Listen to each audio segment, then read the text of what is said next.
Hello and welcome to today's video. So on the workbench today we have a Solectria BC3300 battery charger, serial number 1173. It's in for test, evaluation, and repair. So the symptoms are the customer plugged it into the battery pack and you get that little spark because it's charging up the output filter capacitors here. But then moments later there was a really loud pop. But the battery charger itself still works. You can plug it in, it actually charges the battery, so it still functions. But he wanted to send it in, have me check the output board, make sure it's okay. So this is the output board. Somebody's definitely worked on this before. I'll show you that in a second here. But if we flip this around, you see this is the output filter board.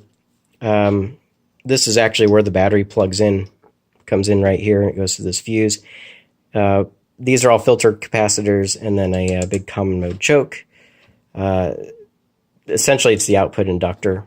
It's common mode just because they're just using the same one, but current flows through both sides because this charger actually has two physical converters in it. They're zero crossing forward converters. And yeah, so obviously there has to be a problem here, right? And there's this big black spot right there. Except that appears to be cosmetic. It doesn't appear to be actually what's wrong with it. Because like I said, somebody's worked on this before. You can see this capacitor is shorter than the rest. That's because it's not original. So at some point, I would guess that one of these caps that was here exploded. And when they do, they typically blow their guts out one side or the other. And that's what it looks like happened. So I think this black spot here, being like, oh, obviously we had an arc between these two capacitors, and that's what's wrong. But the two pins on this side are actually connected together. And then these two are connected together as well. So it's not like, I guess internally it's like a roll, but the potentials from that side to the other. Essentially, there's no potential between these two guys, this ends, that would cause an arc like that. So we know that this guy blew out and caused that mark. It's purely cosmetic. So, yeah. So I don't know if since this one's not original, I kind of want to blame it because it looks smaller. I kind of want to take it out and just to check it. Like I said, they're all in parallel, so it's really hard to measure. These are film caps, so when they die, they blow open. They don't die shorted. One side's got the... So these are all 10 microfarad, 250 volt capacitors, all of them. So it'd be interesting to see if this guy's actually also a 10 microfarad, 250 volt capacitor. So I think I might take it out because I want to replace it anyway with the correct type. But yeah, somebody's definitely worked on it before I've gotten it. And I checked, it wasn't me. I can look up the serial number, and I've never touched this one. But yeah, they went and tried to touch up all the solder joints and didn't do the most spectacular job. You've got solder. Yeah. Could be done better, but most of them look like their iron wasn't hot enough to actually flow it, and they just kind of added solder on the top. That's why a lot of these look like, if it'll focus, kind of look like a ball. Yeah. But anyways, they touched up all of the solder joints. So if you look at the other boards, this is the input filter board. And its capacitors look fine, but they went ahead and touched up the solder joints here and there. And then especially on, this is the, like I said before, this is a zero crossing converter. So that means all of your energy goes through this capacitor bank here. And you can see they've replaced this capacitor as well, because you should have 4 blue ones. So it's definitely been worked on before. The only ones that are kind of iffy are, I'm trying to remember if it was this side or this. No, it is definitely this side. If you look, they're kind of bulging out enough that they're starting to encroach.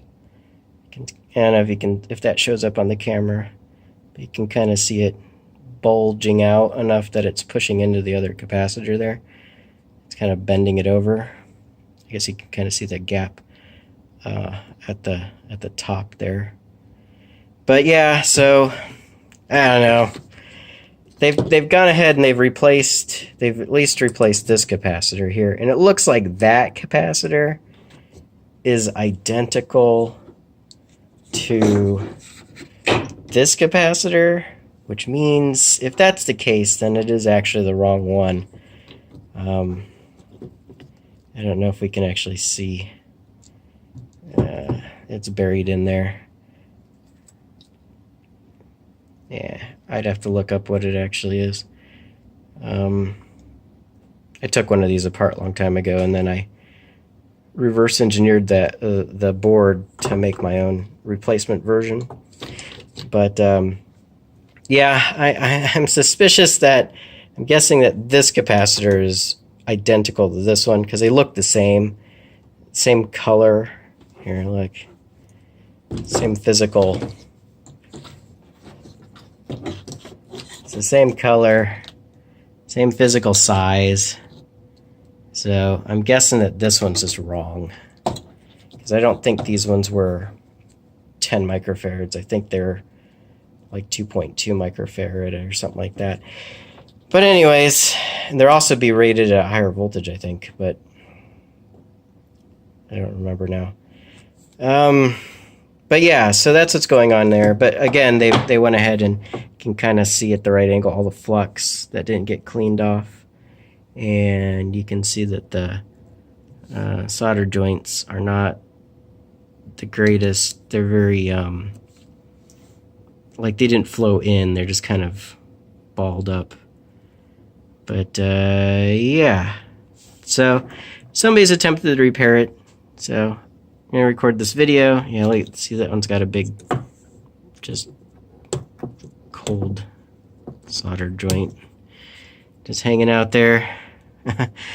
But yeah, so I'll see what the customer wants to do. But yeah, everything else looks fine. Like actually the main boards look like they're in pretty good condition. The only thing I saw that I want to fix is this capacitor right there is been scraped up pretty good, and it's got some metal showing, so I want to replace that. That's just a 0.1 filter cap that got bodged on the back there. It's from somebody had it sitting like this and moved it around a bunch and scraped the bottom of the capacitor, like they didn't have a wood table like this.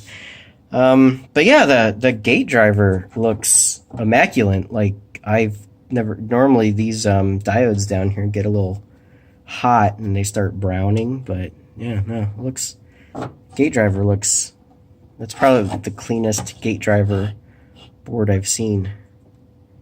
Yeah, it's in good shape. Yeah, other than that, everything else looked okay. I didn't see anything that was really bad.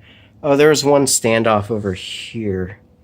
I think it was this one, where the threads have been completely chewed off. And so the nut, when you screw it down, just spins. It's not super critical, it's actually just ground. And there's one over here already, so they're just connected together. But I can go ahead and replace that and get that fixed. But yeah, other than that, that'd be my guess, is that these two have been worked on and that this is the wrong capacitor. And it could be that that capacitor is the one that popped, because it's just not the correct one and it just died. So we'll see what the customer wants to do. Anyways, a long video. Thanks for watching. Bye. Oh yeah, everything on here looked good too. There was nothing wrong with any of the MOSFETs or diodes on the transformer. So yeah, thanks for watching. Bye.